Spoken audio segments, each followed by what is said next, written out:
శ్రీ సత్యసాయి బాబా వారి పాదపద్మములకు శతకోటి వందనములు సమర్పించుకుంటూ సాయి కుటుంబ సభ్యులందరికీ సాయిగా ఈరోజు మహిళాడి సందర్భంగా మనకి అవకాశం ఇచ్చినందుకు స్వామికి మరొక మారు కృతజ్ఞతలు తెలుపుకుంటూ అందరికీ సాయిగా. ముందుగా మనము స్వామి విషయాలు కొన్ని చెప్పుకుందాము. మనం ఇప్పుడు రుద్రం చదువుకున్నాం కదా. ఈ రుద్రము గురించి స్వామి ఏం చెప్పాడంటే, రుద్రము అంటే ఏదో శివుడికి సంబంధించిందే అనుకుంటారు అందరూ. నేను కూడా అట్నే అనుకున్నాను. రుద్రం అంటే శివుడు కదా, శివుడికి సంబంధించింది.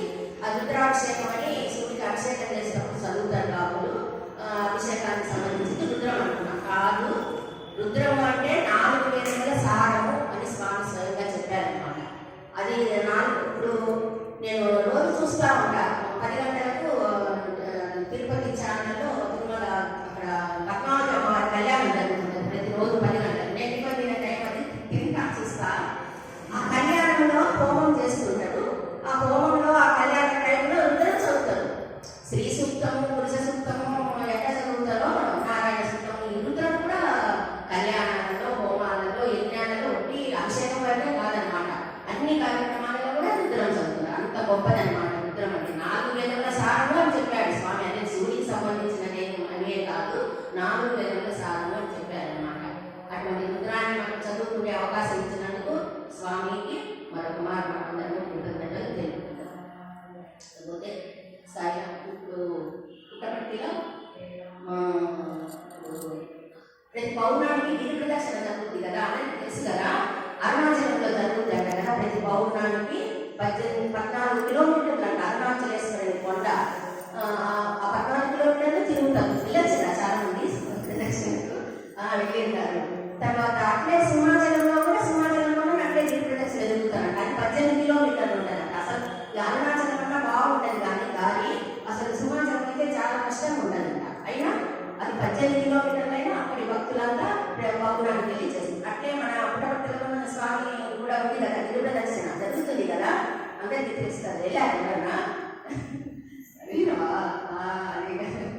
అట్లా పుట్టపర్తిలో కూడా గిరి ప్రదక్షిణ జరుగుతుంది అనమాట. ఇప్పుడు కాకపోతే మన పండగ ముందర అక్కడ హీరో స్టేడియంలో స్టూడెంట్స్ స్పోర్ట్స్ అండ్ గేమ్స్ కదా అనేది, స్టూడెంట్స్ అందరూ బ్రహ్మాండంగా ఆటలు విన్యాసాలు చేశారు.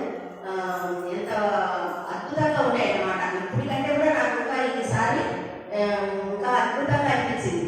100 సంవత్సరాలలో ఏమో అంత ఆడపిల్లలే ఎక్కువ, మగపిల్లల కంటే కూడా ఆడపిల్లలు ఇంకా చాలా బాగా చేశారన్నమాట. ఫోటోలు చూసుకుంటేనే అంత అద్భుతంగా ఉన్నాయి.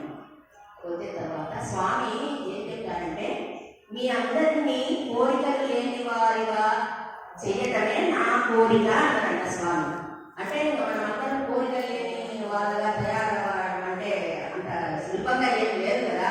కోరికలు లేకుండా అసలు మనం జీవించలేము కదా.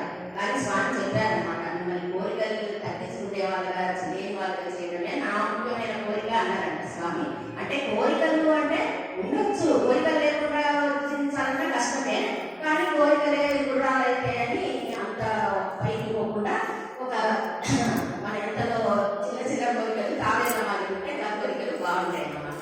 అది ఇకపోతే స్వామి రామ, కృష్ణ, గోవింద, శివ నామాలతో పాటు నా నామాన్ని కూడా పలకండి అని చెప్పారు కదా స్వామి. అట్లా చెప్పబట్టే మనం రామ గోవింద, సాయి రామ, సాయి కృష్ణ, సాయి ఈశ్వర, సాయి గోవింద, సాయి మాత, సాయి మా అని అమ్మవారిని కూడా మనం స్వామి మాటలన్నీ బదులుగా అట్లే కదా ఉండేది. అట్లా చెప్పే అధికారం ఎవరు ఉంటుంది? భగవంతుడికి తప్పితే. భగవంతుడు కాబట్టి ఆయన ఆ మాట చెప్పిండు, మనము నామస్మరణ చేసుకుంటాము.